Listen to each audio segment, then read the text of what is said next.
Bonjour à toutes et tous, bienvenue dans les coulisses du Grand Lyon. Mon invité du jour, Nathalie Perrin-Gilbert, bonjour. Bonjour Raphaël Ruffier. Alors, on vous avait quitté en fin d'année 2024 Ouais. avec un vœu de silence. Début 2025, la période des vœux est terminée ou continue, mais en tout cas, vous avez fini le silence. Oui, tout à fait. J'avais souhaité, face aux pressions, on va dire, subies par certains de mes élus à qui l'on demandait tout simplement de me lâcher, hein, parce que je portais le débat, et manifestement le débat au sein de notre majorité est vu comme une faiblesse. Or, pour moi, le débat, c'est une force, c'est la force de la démocratie.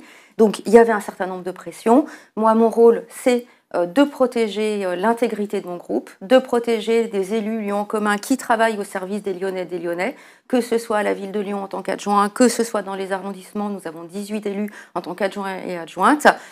Donc l'idée, c'était de dire on laisse passer fin 24 pour que ces pressions cessent. Et puis aujourd'hui, on voit bien que partout, je dirais, les uns et les autres font entendre leur voix. Eh bien, je reprends la parole également. Si vous reprenez la parole, c'est que tout va mieux ou tout va pire? Ni l'un ni l'autre, c'est que je constate que les échéances approchant, eh bien, certaines et certains, et tant mieux, c'est ça la force de la démocratie, osent aujourd'hui faire entendre leur voix, donc il n'y a pas de raison que je ne reprenne pas la parole. Vous avez repris la parole sur le sujet du conservatoire qui avait provoqué votre départ l'année dernière de l'exécutif de la municipalité De Lyon. de Grégory Doucet, de son équipe. Est-ce que vous vous trouvez réhabilité par les dernières conclusions du rapport? Oui, parce que montre ce rapport? Il montre que la situation que je constatais en tant que présidente et à laquelle je cherchais à apporter des solutions est celle que je décrivais, à savoir l'absence de comptabilité analytique, l'absence d'outils de gestion prévisionnelle, l'absence d'un projet d'établissement clair et surtout évaluable. Enfin voilà, je ne vais pas énumérer le rapport, mais moi, dès fin 2022, je demandais à la ville de Lyon et à la métropole, en tant que présidente, cet audit de fonctionnement, en disant manifestement, voilà, le conservatoire va dans le mur, parce qu'on n'a pas les outils nécessaires. En tant que présidente, ce n'est pas à moi de les mettre en place. Je suis là pour donner des orientations politiques. Il y a une équipe de direction. Et manifestement, ces outils ne se mettent pas en place. Donc il faut qu'on voit clair sur la situation budgétaire du conservatoire pour voir quelles sont les bonnes décisions à prendre. Et puis c'est de l'argent public. On va en parler, je crois, Raphaël Ruffier. L'argent public est rare. On va avoir ce matin, tout à l'heure, le débat d'orientation budgétaire à la métropole. Donc la responsabilité d'une élue, c'est quoi? C'est de veiller au bon usage de l'argent public. Alors, on va parler de la métropole, mais pour finir sur le conservatoire, Patrick Audiard, vous dites des contre-vérités. Vous restez pourtant dans la majorité de Grégory Doucet, avec des accusations relativement graves des deux côtés. Alors, les accusations graves, elles sont, je dirais, de la part, en effet, des écologistes qui ont eu des mots particulièrement durs à mon égard. Ce que je constate... Vous accusez d'avoir instrumentalisé le conservatoire pour nuire à votre carrière politique. En tout cas, non, pour me mettre de côté, en effet, et ce que je regrette, c'est ce que cela provoque au sein du conservatoire, parce que si, au niveau de la direction, on a eu un manque d'outils de gestion très préjudiciable, je dirais que 95% des agents et des agentes du conservatoire sont des passionnés de musique, de théâtre, de danse, de transmission. Ils aiment leur métier, les enseignants et les enseignantes, et c'est d'abord eux, finalement, pour parler familièrement, qui trinquent. Et ça, je trouve ça pas raisonnable. Et vous pouvez rester dans la majorité après ces critiques? Moi, j'avance et je n'ai plus de délégation aujourd'hui, donc si vous voulez, j'ai retrouvé une forme de liberté de parole. Et surtout, ce qui m'intéresse, c'est de préparer une proposition politique pour la ville de Lyon. Alors parlons-en, vous avez dit pour la métropole qu'on était dans le débat budgétaire aujourd'hui, avec des économies à trouver. On ne sait pas si ce sera entre 50 et 100 millions d'euros en fonction des arbitrages du gouvernement. Vous avez des préconisations déjà? Déjà, je pense qu'il faut débattre. Et nous avons eu un déficit de débat, on revient toujours sur la même chose. Quelles sont les priorités de politique publique de la métropole?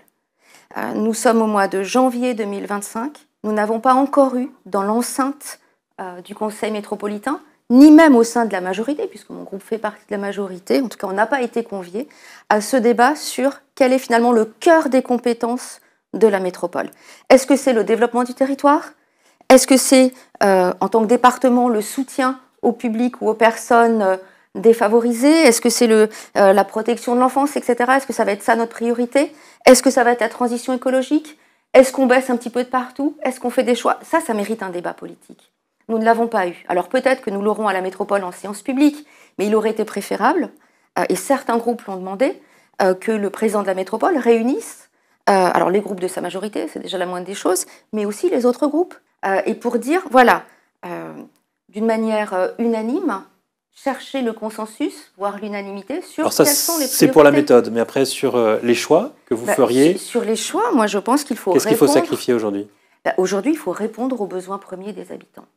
Et les besoins premiers des habitants, c'est déjà de pouvoir continuer à vivre dans la métropole. Et j'observe que de plus en plus de ménages, et y compris de classe moyenne, et bien sûr des ménages plus défavorisés, n'ont plus les moyens de vivre dans la métropole.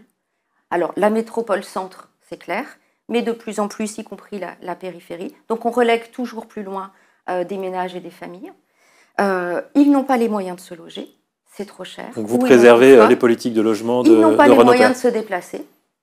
Et on le voit bien que c'est compliqué de se déplacer. Entre la ZFE et donc la vignette critère 3 aujourd'hui, qui rend le centre inaccessible, alors qu'on n'a pas construit plus de parking relais, alors qu'on augmente de fait le prix du transport en commun pour monsieur et madame tout le monde. Alors on nous annonce la gratuité pour les moins de 10 ans, mais c'est à partir de septembre, à quelques mois des élections métropolitaines.